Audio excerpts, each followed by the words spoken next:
I'm Amashni, and in this lesson we'll be looking at how we use decimal values in equations.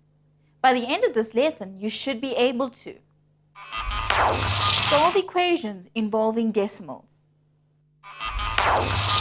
Let's get started by looking at the following example. Nomsa goes to a shop in town and buys 10 t-shirts. For cool t-shirts, she pays 4 Rand each, and for fantastic t-shirts, she pays 4 Rand 50 each. Nomsa pays 43 Rand 50 for all the t-shirts. So, how many of each type of shirt did Nomsa buy? Now it sounds as if there are two unknowns because we have two types of t-shirts. But remember, we know the total number of t-shirts, it's 10. Let's now investigate the relationship between the cool and fantastic t-shirts in the table that I have set up. Now the total number of t-shirts she bought is 10. So if she bought one cool t-shirt, then we know that the number of fantastic t-shirts she would have bought would be 9, which is in fact 10 minus 1. Now if she had bought 2 cool t-shirts, we know that the number of fantastic t-shirts would be 8, which is 10 minus 2. Now if she had bought 3 cool t-shirts, then we know that the number of fantastic t-shirts would be 7, which is in fact 10 minus 3. Now we can find a relationship between the cool and the fantastic t-shirts. We know that the both t-shirts add up to 10. So even though we don't have two unknowns, we can write one unknown in terms of another. So if the number of cool t-shirts was X, the number of fantastic t-shirts she bought would be 10 minus X. So far we have looked at the number of t-shirts. Now let's focus on the cost. Now if Nomsa buys one cool t-shirt,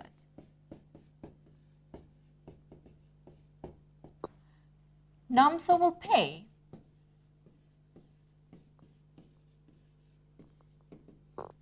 £4 times one t-shirt.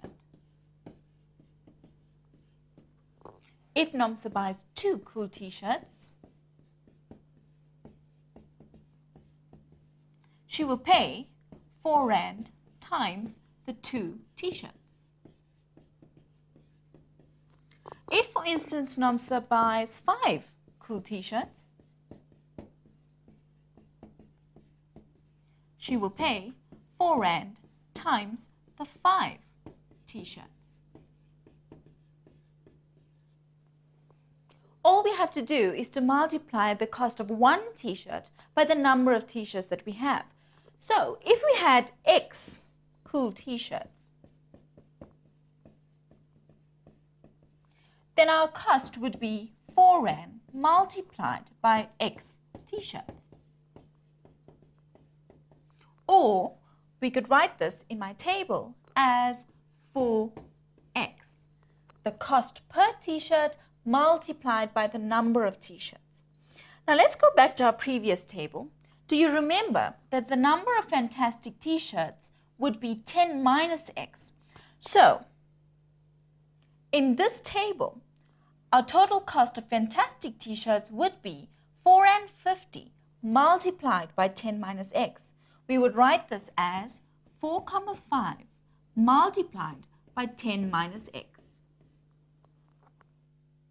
Now let's look at our given information to set up our equation. Nomsa pays 43 Rand 50 for all the t-shirts.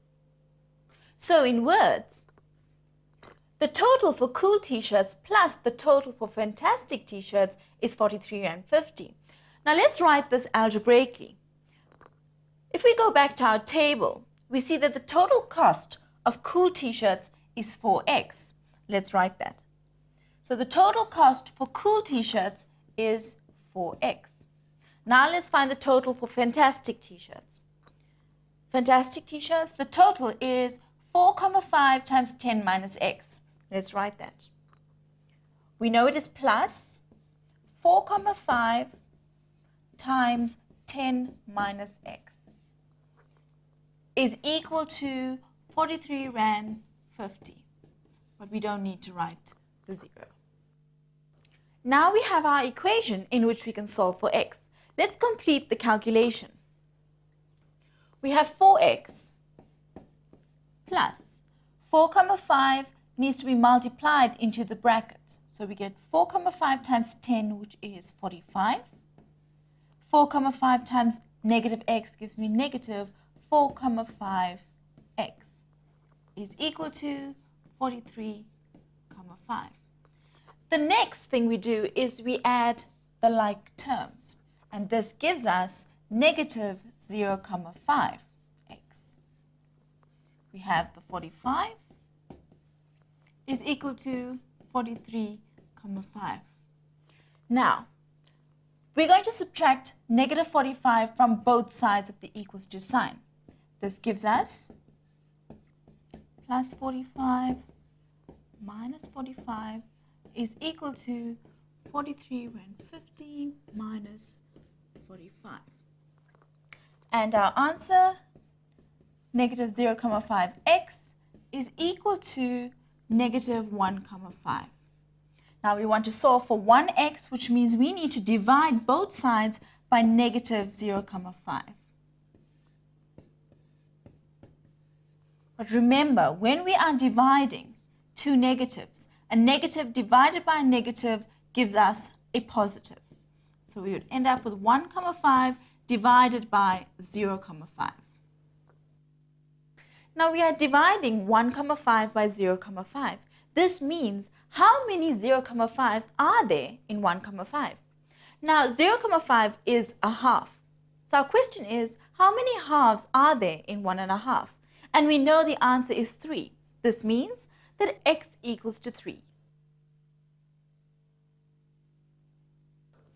Now we could have made this last step a little bit easier by rewriting the fraction on the right-hand side in an equivalent form. Remember, equivalent means that we write the fraction in another form, but that the two fractions still have the same value. Let's see what happens. If I erase this last solution, I want to convert this fraction to an equivalent fraction. I do this by multiplying by 10 over 10. Now remember, whatever we multiply the numerator by, we must also multiply by the denominator. 1 comma 5 multiplied by 10 is 15. 0 comma 5 multiplied by 10 is 5. And we find that our answer is still equal to 3. Now we know that x is equal to 3, but we also know that x represented the number of cool t-shirts. Let's go back to our table and fill in the values. The number of t-shirts, cool t-shirts was x, and we know that x is equal to 3. Fantastic t-shirts was 10 minus x, which is 10 minus 3, which is in fact 7. So we know that the number of cool t-shirts that NAMSA bought was 3, and the number of fantastic t-shirts that NAMSA bought was 7. Now, let's check our answer. Our left-hand side is equal to 4x plus 4 comma 5 times 10 minus x. So let's substitute our value of 3 for x, and 4 comma 5, 10 minus 3 is 7. And 4 times 3 is 12.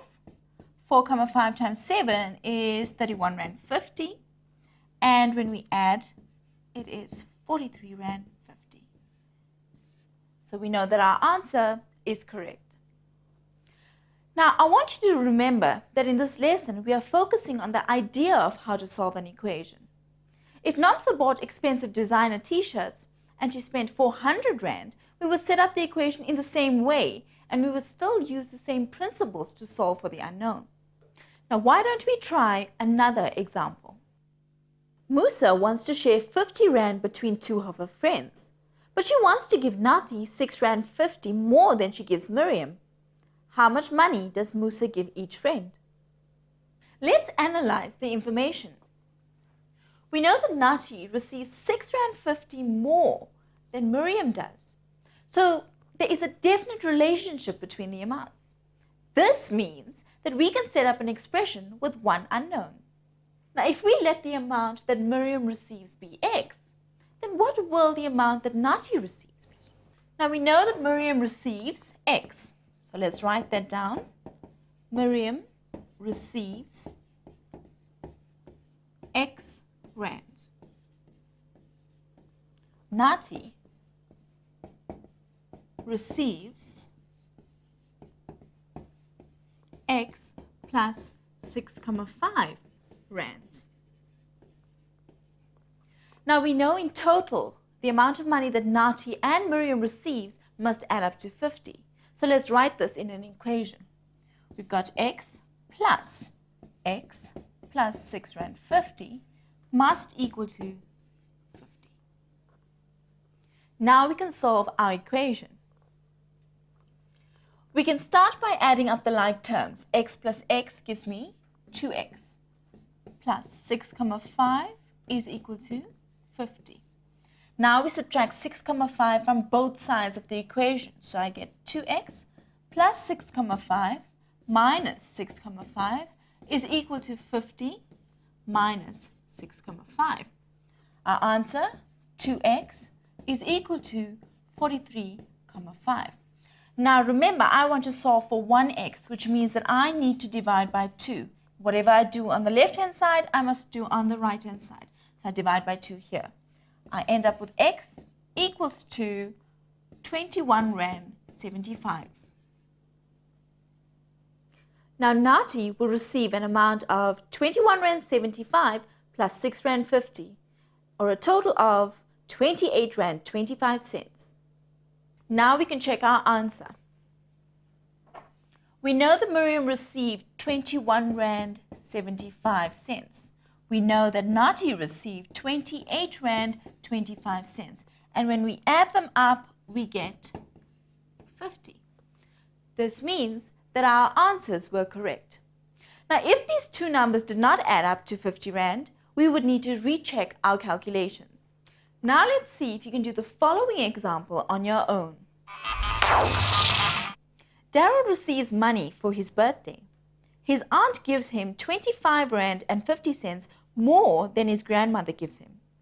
His parents give him 70 rand and 50 cents. And altogether he receives 145 rand. How much money does Daryl's aunt give him? In this lesson, we saw that if we work with decimal numbers, we still follow the same steps of keeping the equation in balance. So until our next lesson, keep practicing.